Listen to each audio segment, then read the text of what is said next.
All right, so this month we've been working on holding our focus on our journey. Cindy started us off with planting seeds. We set our intentions, we're planting our seeds, and we have to learn to be patient and trust the process.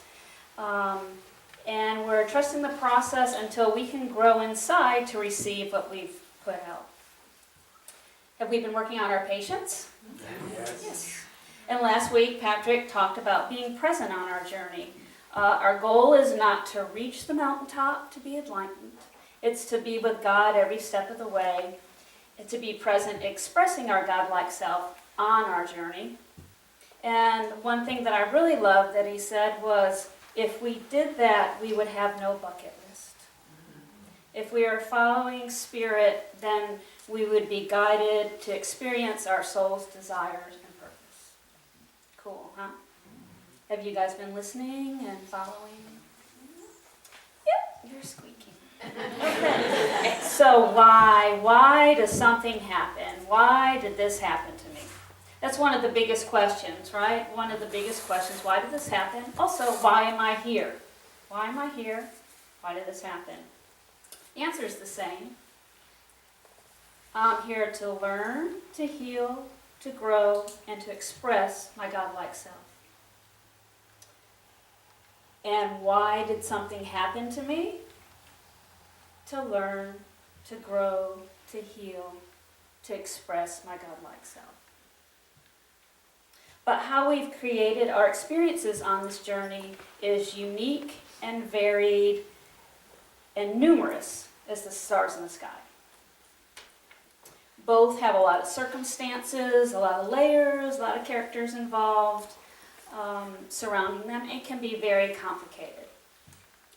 So as we're walking on our journey to express our God-like self, we set our intentions, we plant our seeds of what we want to experience, and we're going along pretty fine. We're doing our affirmations and our praying and our meditating, being very diligent, and then all of a sudden, bam, something unexpected happened in your life. Some kind of shock, some kind of out-of-the-blue drama, some kind of hurt, some kind of pain, some kind of accident. And sometimes it's a pattern that we think we've healed, and it rears its ugly head to say, no, you're not done with me yet. And sometimes we can recognize that pattern, and sometimes it's really not obvious. And it sets us back. You know, we take 2 steps forward and then 3 steps back. You all know what I'm talking about, right? Everyone's had this type of experience at some time or another. Okay. And so it leaves us wondering why, and we're looking at the cause. Why did this happen? No matter what it is, because it's individual for each of us. In the Aquarian Gospel, Jesus said, we cannot look upon a single span of life and judge anything. Men are underlying parts of the eternal whole that come and go, flow many times into the air of the earth and the great beyond, just to unfold the God-like self. A cause may be part of one brief life, result may be not noted till another life. The cause of your results cannot be found in my life, nor can the cause of my results in yours. So we have layers and lifetimes of causes that we get to experience. So how are we to understand why things happen? It seems kind of really big, doesn't it? So let's just make it easy and start with what we know. We know that we're energy beings, yes? Yes. And that the thoughts and beliefs we hold vibrate and attract like energy, yes? And our beliefs we start to form very young. Of course, we come in with beliefs, and then we form beliefs. At the age of 2, we're already forming beliefs about relationships, about love, about safety, about how we watch our parents, and how to survive in the world. And those beliefs that we're forming are to keep us safe. And sometimes we have conflicts in those beliefs. We have a belief that God is love, yes, but sometimes we might have a belief also that maybe God might punish us. maybe not so in this crowd, but we have a belief about love, that we deserve to be loved, and we want to find love, but we might have a belief that says maybe we're undeserving of love because somebody hurt us at one time, so therefore I'm going to shut down and maybe think I don't deserve love. Yes? The same thing about money. We have these contradictory beliefs. We have beliefs that we can have, but we have beliefs that say that we can't have. So this fear that's within us creates a barrier to our growth. And the fear creates a struggle and pain. And what happens is these beliefs get stuck in our chakras, right? And they almost create a glass ceiling in each chakra. So in our root, we may feel that maybe I'm just not enough. Who I am is not enough. In my solar, my spleen, I might not be safe to express my feelings or desires because when I do, I get hurt or not validated. I can't be too happy because then other people around me make me feel bad for being happy. Has anybody been too happy? And then they deserve, well, something's wrong. I can't be happy because it's making everybody else feel bad. And there's a myriad and infinite possibilities in each chakra that we have. So in our solar, we might have a fear of achieving. There's a fear of achieving greater than our parents. If we are more successful than them, it upsets the apple cart in some way.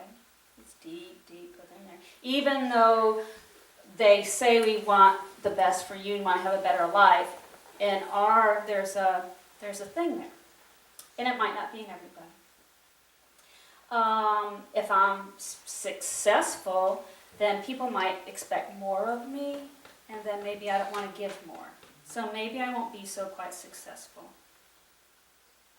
In our heart, we have lots of beliefs that we hold in our heart about opening our heart to love, to feeling, to expressing and sharing and being soft, and maybe at one point we got hurt, so we say, well, we're going to keep our energy close to our heart and not express. In our throat, we may be afraid of saying something to hurt somebody's feelings, or we better not say something because we might be wrong, and then we'll be embarrassed or feel bad. So I better not say anything. With all the other issues that come with expression. Worse yet, I may impact a lot of people with my words. And what if I lead them astray? What if I'm wrong? In our brow, sometimes we knew things were going to happen and we didn't like it, so maybe we pretend we're not going to see anymore so we don't see what we don't like. Or we have this vision, but we're afraid to follow the vision because we're afraid of not knowing where it's going to lead. Afraid that we don't know the next step. And in our crown, where our purpose is, if I know my purpose, I might have to be really responsible. What if this mission is way too big? What if I can't handle it? God might be upset with me. I might let people down. Just some possibilities that we may experience or may not experience, and you may have your own. So there's an infinite number of combinations of all these beliefs, limiting beliefs, created to keep us safe and not moving. And now we can still, with all that, we have a pretty successful life and can be pretty happy, can't we? Because we have a lot of good, healthy beliefs that are maintaining our consciousness. But when we try and grow our consciousness, things may start to get too good. We start manifesting, and we start trying to bust through those ceilings. And that belief gets stimulated that said, wait a minute, I have a fear here. And it reminds us about that belief to protect us so we don't get hurt. So we've determined how much joy we can have, how much love we can have, how much money we can have, how much we can express. Because those fears and beliefs are vibrating that keep attracting the same energy. And it reminds us what we have to let go of to heal, to express greater. Or we could have set ourselves up to experience, we want to come to the earth, and at this point I want to grow. And something happens to force us to grow because we might not be paying attention. Maybe there's a car accident. Maybe the car accident can mean that you're forcing your will, or you're going too fast in life, so you have to stop. Or for my last car accident, I was hit from behind and I saw it coming. And I knew it was pushing me forward. I wasn't moving the way I needed to move, and I needed that push to move on with something. Silly. Yeah. So the same event can occur in each person's life and can have a different cause behind the same event. Depends on how you crafted it, and what you're thinking, and what you're believing, and what you're feeling. Either way, fear is involved. Have you ever noticed that your limiting beliefs come to you disguised as family members, friends, co-workers, and they're reminding you of what you need to work on? Why are they yelling at me? Don't they know I feel inadequate? Why did they leave? Don't they know I have abandonment issues? Why did my car break down? I'm already having trouble moving through life. Why didn't I have that big bill? I'm already experiencing lack. And how do we react? Do we get angry, frustrated? Do we get confused? Do we withdraw? Do we panic? Do we do the silent treatment? Or do we respond with whatever happens with love and compassion? The energy that we direct into what has happened goes into our field and vibrates and creates it again. So anger is anger and fear is fear, whether it's towards an ex-spouse, a friend, a stranger, the government. It will keep manifesting and affecting our entire energy. That's why it may be difficult to figure out why something happens out of the blue when everything was going so fine in a particular area of your life. The anger binds in your energy field. So it's pulling, and it's not allowing energy to move as a whole through your energy. It's like wearing a sweater that has a snag on it, and it just starts to unravel, and then the whole souvenirs like this, and now you're preoccupied with fixing the snag or not letting anybody see that snag. And no, I'm fine. There's nothing wrong with a sweater. So one bound up energy in our field affects the whole field. You can say, oh, my relationship is really good, but maybe not so with money. Well, eventually, whatever that issue is with money is going to start affecting your relationship. So if you're withholding in one area of your life, you're sure to withhold in other areas. So the one affects the whole. In Matthew 18:18, Jesus said, "Truly I say to you, whatever you bind on earth will be bound in heaven, and whatever you release on earth will be released in heaven." So when we cross, we take the energy that's in our energy field, our beliefs, our limiting beliefs, as well as our unlimited beliefs, but they stay bound, and we get to come back and experience that bound energy once again. It reminds me of, that commercial, I think it's a Tide commercial, where the guy's going in for the interview and there's a spot right here, and the spot is talking louder over everything. The spot's talking, and he's trying to have the interview. He's all pressed and everything, but there's that one spot that's just very loud and distracting. It's like we'd have to come back and put that shirt on. We get to get that one thing that's bound up, and it's going to make noise because that's what we have to work on.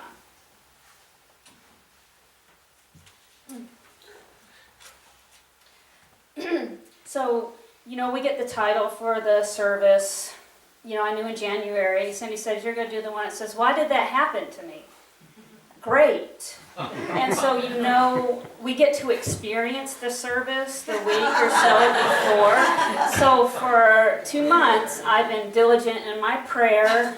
God, surround me in light. Let me see higher light flow through me. I send love and light out for everything, I didn't want anything dramatic to happen to me to have to share it with you today. So I have a story about my mom. But really it's about me. So when I was growing up, my mom seemed to be unhappy and depressed. And probably at about 5 years old, I took on the responsibility, made a belief that I was responsible for her unhappiness, and therefore it was my goal to fix her and make her happy. And she would be mean, and she would lash out, and she would be mean to me in front of other people, so much so that a lot of people were afraid of her. And my aunts would threaten to send my cousins to come live at our house. We're going to send you to Aunt Pat's so you can get straightened out. We laugh about that now. So I learned to hold my tongue in fear. I need to be quiet and shut your mouth, or else. So can you see I created a lot of ceilings in my chakras about expressing, about how to be safe, how to not get whacked. So then you move away from college, college, and you do your life. And then about 24 years ago, I moved here, and I was getting divorced, and I said, told Cindy, my mom's going to come live with me. And she said, what are you thinking? And I said, no, it's going to be good, it's going to be good. She's going to take care of Chris. Anyway, she lived with us for 5 years, and I learned that I could not be responsible for her happiness because no matter what I did was not making her happy. So I thought I had this big realization, and it was really big for me to have to say, Mom, I appreciate everything you've done, but it's time for you to go home. Big, big, big step for me, yes, to say that lovingly after being 2 weeks sick, working up to that, because it's working through issues. So I thought, I got that healed. About 3 years ago, she had some problems with her leg. Long time ago, she had problems with her legs. And 3 years ago, she had a lack of circulation. So I sent her a big massager that they use for diabetes. I suggest she get massage. Telling her all these things to do, to no avail. So she lost her lower right leg, was amputated. Oddly enough, she seemed to be happy. She still lives on her own. She was very happy managing herself, but she kept having surgeries on her leg. They wouldn't heal, they wouldn't heal, they wouldn't heal. Every other month she's in the hospital getting surgeries, just little ones. So what did I do? I sent her electric stimulation machine. I said, are you taking vitamins? Are you getting massage? Maybe you should try a different doctor. See what I'm doing? I'm doing the same old dance. I'm trying to impose my will on her because I might know better. So, anyways, last month, I got a call. My mom fell and broke her right hip. That's the same leg that she has amputated. She was kneeling on the bed, reaching over, opening a drawer, I don't know, doing something crazy. And she flew off the bed, broke 3 ribs, broke her hip, lots of complications. Since she has no circulation, they can't do the hip replacement because she wouldn't heal. She had a chance of losing the entire leg. So they decided to not do anything but give her pain medication and let her heal. So I flew up at the hospital, gave some suggestions how to really relieve the muscle pain naturally. Maybe she shouldn't be doing this, kind of doing the same thing. Again, I was proved wrong. I asked her, I said, all I did, Mom, why don't we put a pillow under your right leg to support it? Do you guys ever get the finger? That finger, you shut your mouth. Stop asking me so many questions. 45 years later, I'm being told to shut my mouth, still. And I saw I was doing it again. And no one can really hear when they're in that state anyways. But I did shut my mouth, but I didn't do it out of fear. I saw a strong woman sitting there in pain, in fear, in despair. And I realized that I was not there to fix her. That my knowledge of health, body, systems, healing was not going to be received. And that was okay. I got it. And it's hard to be with someone and you feel like, you mean I don't have to do anything, but I have to do something to have value. I could just be love and support her choices. So I was just a bee, but I still had to struggle because I'm a minister, I'm a massage therapist, I'm a healer. I got a bag of tools that this lady could use. But that was not my job. I'm not to fix, to teach, or to heal her. I was still valuable, but not in the capacity that I thought I was intended to be. I was just enough. So I'm sitting on her bed, holding her hand, and what do you think she asked me? Why did this happen? I keep getting better, and then I take 2 steps back. I'm so frustrated. And I said, well, Mom, maybe you just have a fear of something. And she says, I've had it all my life. So she knows. There's nothing, I can't tell her anything. She knows. So it was not my time to teach. It was not my time to heal. And I just said, well, maybe you can let that go and really move forward. And I'm going to let her do what she needs to do. I don't know what her soul needs. She sure has proven herself to be strong and resilient. And so I'll just be there to love her through her choices or non-choices. And I got this. I am not the cause of anyone's unhappiness, nor am I the cure for their happiness. And I wasn't totally angelic during this whole thing. I did some grumbling, which, I'm sure I'll get to experience maybe a little bit more about that so I can be in peace and calm the next time something may happen. I can stand in my own energy and be okay with just being instead of teaching, healing, have to fix, and allow her to be. And just allow my presence to be enough.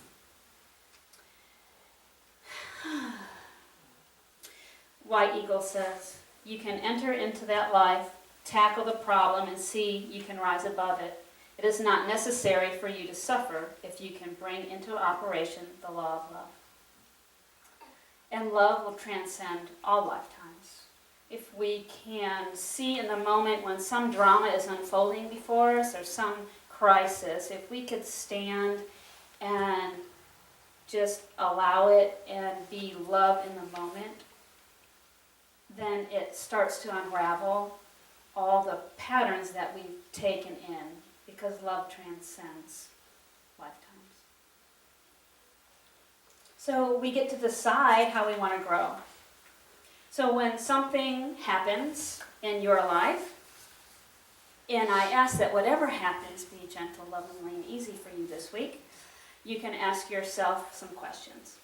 A, what agreements did I make with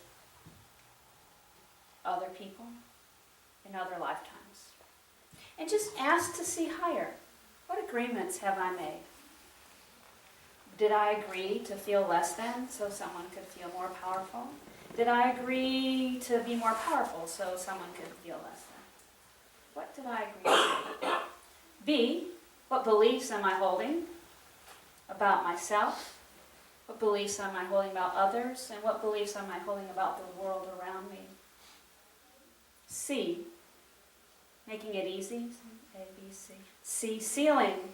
What ceiling have I created out of fear to protect myself that I can now let go? And then there's always D, the duh factor. What was I thinking? We do silly things when we're not in our body. We're rushed, we're hurried, we're not thinking, and we get crazy sometimes. And so we have to remember, what was I thinking in that moment? So just breathe. So why do things happen? Things happen for a variety of reasons. Mostly because there's something in our energy field that we have to look at that we didn't know about. Or maybe we did know. And it's an opportunity to look and dissolve the energy that had created it all this time. As long as we do it in love and honoring of ourselves and those around us. So let's go with it.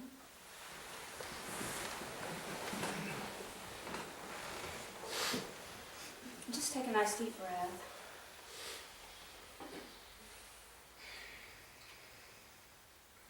And God, I ask the calm of the light come over each person. And just feel your angels, guides, and teachers with you. And just go into your heart. Find that safe space in the garden of your heart where all your answers are. And just for a moment think of any drama, anything out of the blue, anything that confuses you of why things are happening. And just picture that and just scan your energy field. Ask to see with higher light. A desire to see higher than I've been seeing. I desire to move and grow and heal to unfold my godlike self. And I ask to be shown just one thing I can release, that I can send love to, that I can feel gratitude for, that I can see the energy behind, so that I can smooth out my energy field and be in the flow of divine order and harmony. And just allow whatever comes out. It may just be a picture, an item, symbol, maybe a whole movie scene.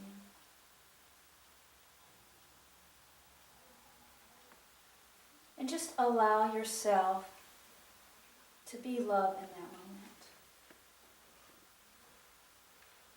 I am not the cause or the cure.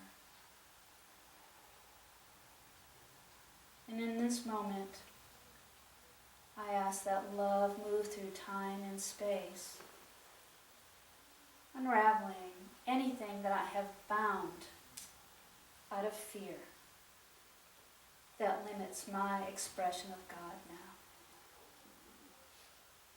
And just allow your angels, guides, and teachers to be with you and allow them to help you see, help you send that light, feel that light.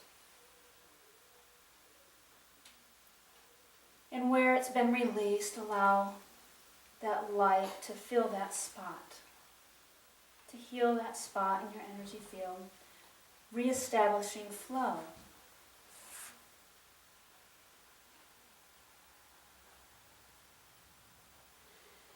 God, we're so grateful for our opportunities to heal and to grow and to learn. And we desire to learn effortlessly, lovingly, gently, on a higher level as we walk toward our full expression.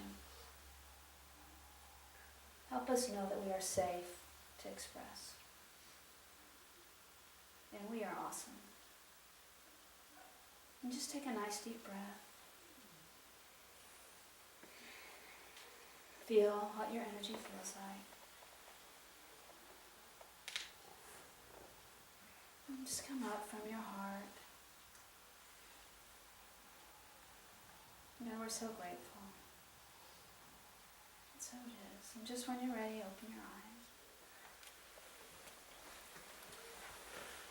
Was there anybody able to see any bound up energy in your field? See any causes? Were they able to be released? So as you go out through the week, just remember, ask for things to be gentle, that we don't have to suffer. And if we can be love, it will unravel these costs through time and space. So it is.